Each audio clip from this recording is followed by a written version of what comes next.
Você acredita no inferno ou acha que é apenas uma invenção das religiões para dominarem os homens?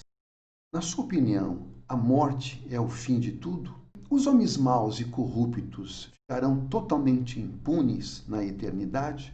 Assista ao vídeo e terá algumas respostas para essas questões. Seja bem-vindo ao canal da Fé.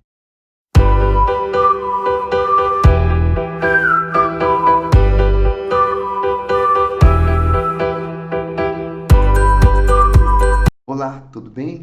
Antes de começar, você não se esquecesse de se inscrever no nosso canal, pois isso nos ajuda a continuar fazendo vídeos como esse que objetivam trazer reflexões sobre os grandes temas da existência humana. Em segundo lugar, eu gostaria de conhecer a sua opinião.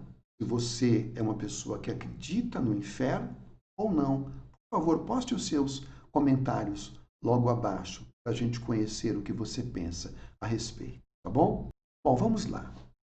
O inferno é um conceito presente em diferentes religiões, mitologias e filosofias, representando a morada dos mortos indistintamente, segundo alguns, ou lugar de condenação e grande sofrimento das pessoas más, segundo outros. Vão depender da fé e das certezas de cada um.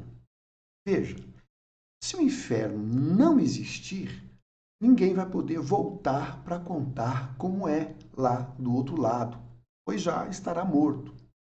Se o inferno existir, não dá para mudar o seu destino na última hora, pois aí será tarde demais. Para a gente tentar entender melhor, vamos voltar no tempo, como sempre, ao berço da filosofia na Grécia Antiga.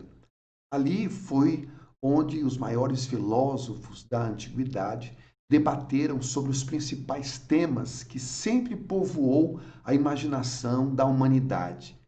E a morte, e a vida após a morte, sempre ocupou os debates mais calorosos.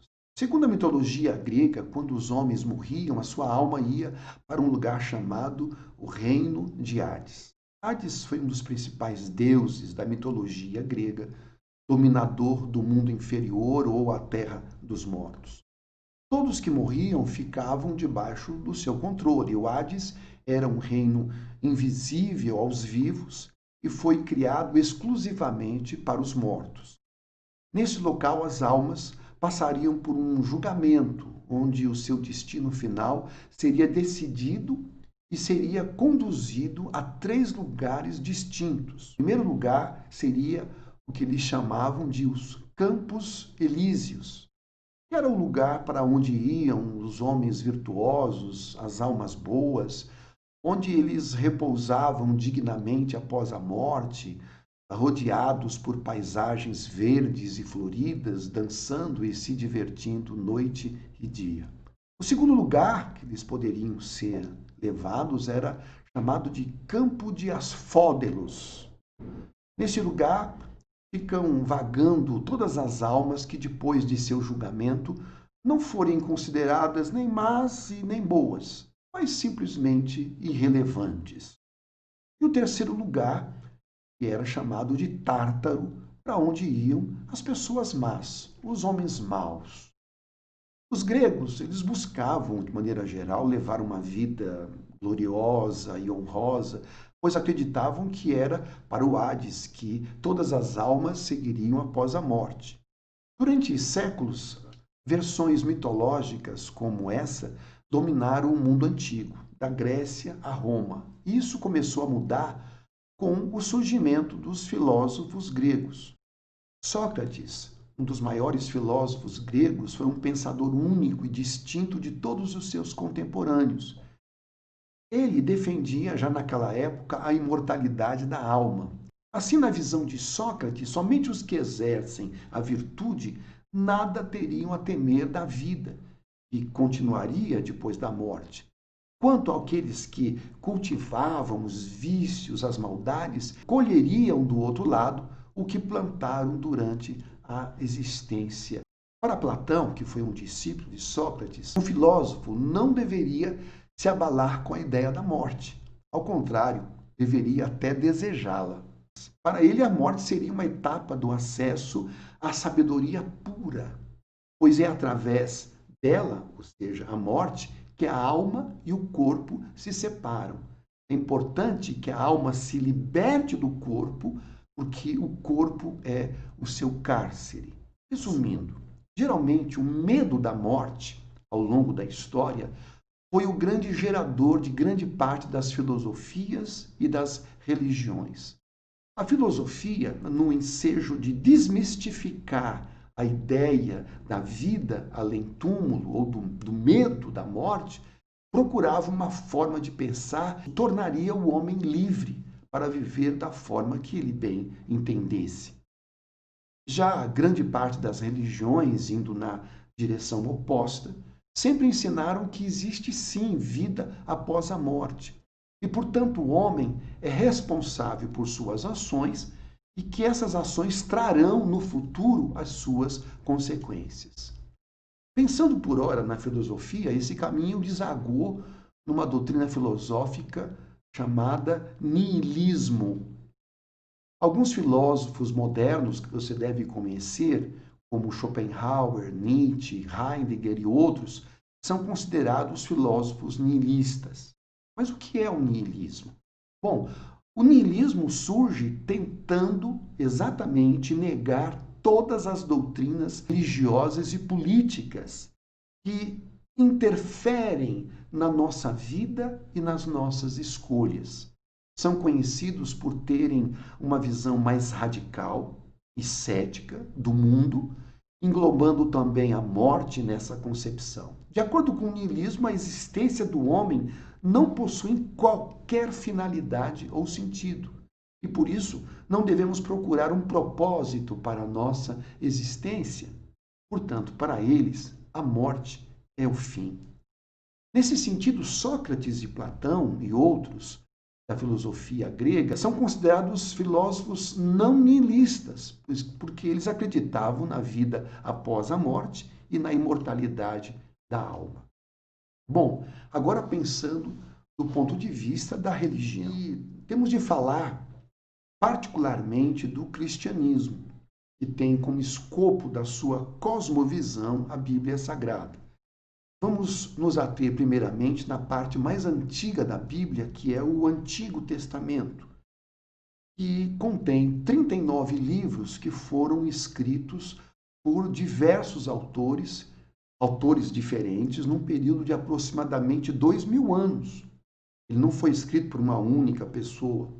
Sobre o assunto em pauta, ou seja, a vida após a morte e a existência da alma na eternidade, a palavra mais comum no hebraico, que é a língua do Antigo Testamento, é a palavra Sheol.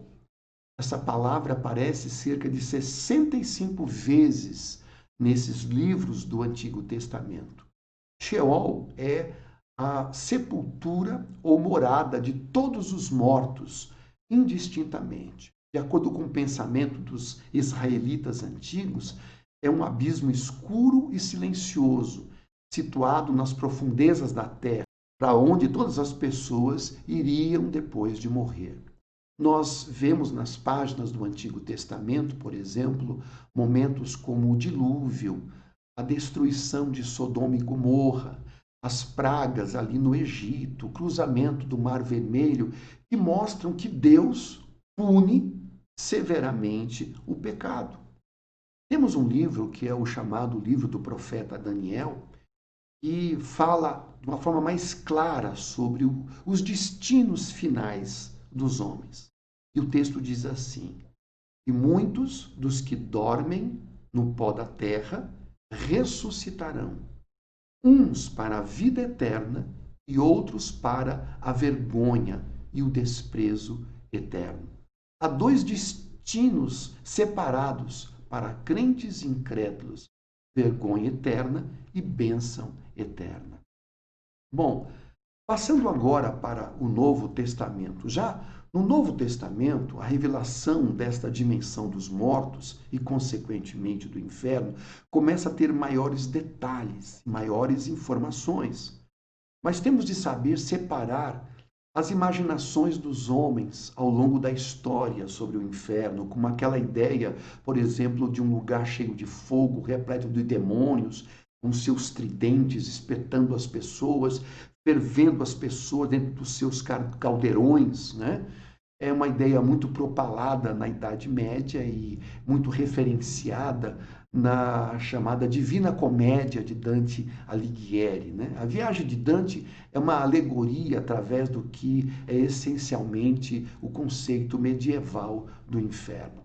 Essa ideia que a gente vê até o dia de hoje, por exemplo, nos desenhos, nos filmes, que não tem necessariamente base plena, completa nas Escrituras. Apenas algumas ideias foram retiradas do Novo Testamento. E nós vamos ver algumas dessas ideias do inferno foram sim ensinadas por Jesus. Alguém pode dizer, mas como Jesus, uma pessoa tão amorosa, poderia ensinar algo tão terrível como o inferno? Pior que sim. E é verdade. Se você, por exemplo, ler os 4 evangelhos que estão no Novo Testamento, você vai ver que esse ensino é muito claro.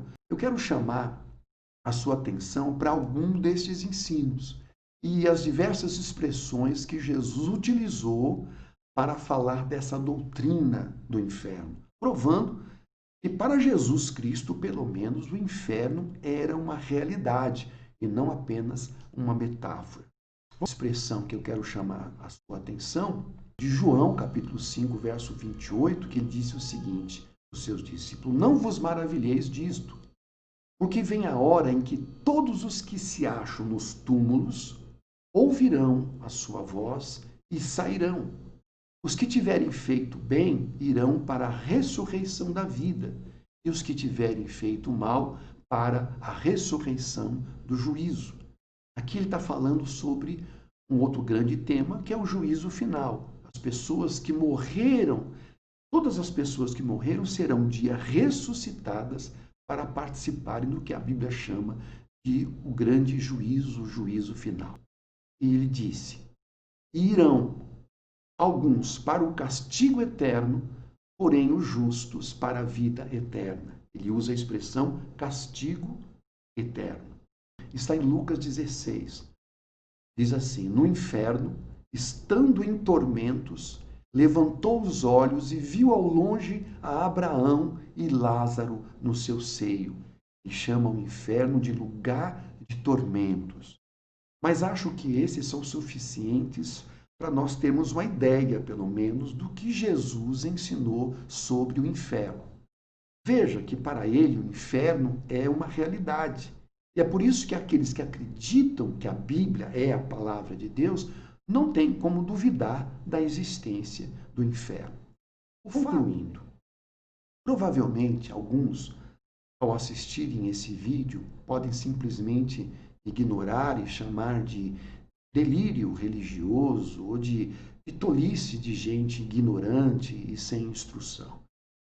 Mas eu entendo que as pessoas que usam a inteligência deveriam, no mínimo, dar certa atenção a assuntos tão sérios como esse, pelo fato de ter sido ensinado por Jesus Cristo e estar tão explícito, tão claro na Bíblia Sagrada. Porque Deus amou ao mundo de tal maneira que deu o seu Filho unigênito para que todo o que nele crê não pereça, mas tenha a vida eterna. Se você gostou deste vídeo, compartilhe para outras pessoas, tá bom? Que Deus te abençoe. Amém.